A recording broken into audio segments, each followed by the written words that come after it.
في أيام العشر طبعا احنا هنبدأ بحديث النبي صلى الله عليه وسلم صلى الله عليه اللي وسلم. هو ما من أيام أفضل من أيام العشر. العمل الصالح. هو أصلا النبي صلى الله عليه وسلم ليه كذا رواية، أقصرهم أفضل أيام الدنيا أو أيام العشر، أو أفضل أيام الدهر أيام العشر. وبعد كده حديث الأطول شوية اللي هو ما من أيام العمل الصالح فيها أحب الله من هذه الأيام لأيام العشر. قال ولا الجهاد في سبيل الله، قال ولا الجهاد إلا الصورة اللي وصفها لواحد خرج بماله وفرسه السلام عليكم. وسط زحمة الامتحانات والمذاكرة يمكن زي ناس كتير شايل هم ومتضايق ومش عارف اعمل ايه، ولكن افتكرت ان احنا داخلين على ايام من اعظم ايام السنة، العشر الاوائل من ذي الحجة، ايام اقسم بها ربنا وقال والفجر وليال عشر. ايام العمل الصالح فيها مش زي اي يوم من ايام السنة، ايام قال فيها الرسول صلى الله عليه وسلم ما من ايام العمل الصالح فيها احب الى الله من هذه الايام. متاخر كالعاده، الايام اصلا بدات من مغرب امبارح، ولكن انا عندي امتحان النهارده الساعه 12 والساعه دلوقتي 5:30، فمضطر ان انا اقعد اذاكر شويه، وعملت كوب قهوه فانا مش صايم للاسف، فهنذاكر شويه ونكمل بعدين.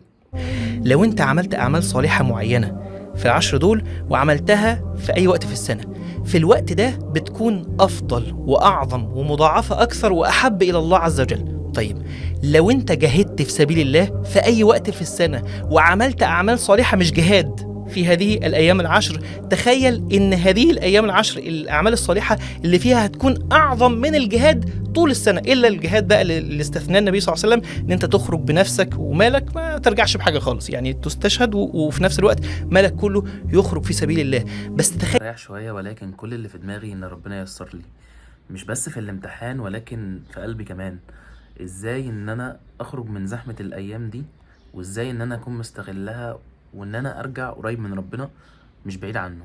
طيب اعمل ايه؟ رقم واحد التوبة.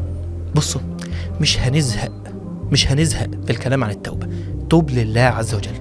أنا ليه بتكلم عن التوبة كتير؟ لأن كلنا، السامع والمتكلم، كلنا أصحاب ذنوب ومعاصي، فاحنا على طول عايزين ان احنا ننظف نفسنا على طول. إن الله يحب التوابين ويحب المتطهرين. بنتطهر على طول ما انت بتاكل انت محتاج ان انت تروح تغسل ايديك، فطول ما انت عايش انت بتعمل مخالفات، سواء ضعفت او غصب عنك ان انت مثلا اضطريت لشيء معين، متوهم الاضطرار بس انت ما كنتش مضطر اصلا، او ان انت مثلا ايا كان ما كنتش تعرف فعملت المخالفه، ايا كان انت محتاج ان انت تتوب. حكمت. السلام عليكم، عاد اليكم من جديد بعد الامتحان.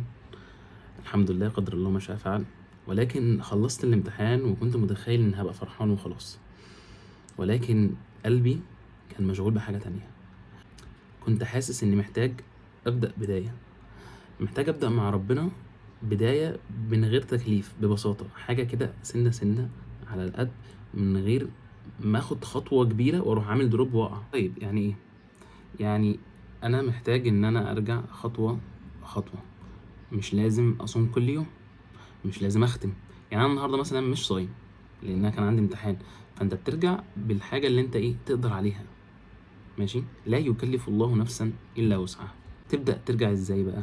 خطوة خطوة، ذكر، ركعتين، دعوة، نية صادقة، ايا كان على قدر مستطاعك، ولكن حاجة بسيطة احسن من حاجة كبيرة وبعد كده تروح واقع. احنا عايزين نطلع مستفيدين، عايزين نفضل مكملين. اللي انا وانت ما نعرفوش وعايزين نعرفه النهارده هو ان ربنا مش مستني منك الكمال، هو مستني بس انك انت تقرب، عايز يشوف قلبك بيرجيله، قلبك بيرجع، حتى لو خطوات صغيرة بس تفضل مكمل فيها، حتى لو وسط ضغط، وسط زحمة، وسط الدنيا كلها ومشاغلها.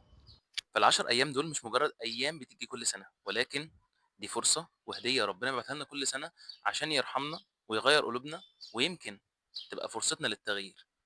لو لقيت نفسك وسط الزحمة ولسه بتحاول تقرب من ربنا، فده معناه إن ربنا بيحبك، ربنا بيحبك وبيخليك تفضل تحاول. فاوعى تستقل فعلك بأي عمل بتعمله، حتى لو كنت شايفه صغير. انت شايفه صغير بس هو بالنسبه لربنا كبير. انا عايزك تخلي العشر ايام دول بدايه جديده، مش مجرد عبور مؤقت او استراحه. انا قررت ابدا، حتى لو متاخر، حتى لو تعبان، وانت كمان على فكره تقدر تبدا. سلام.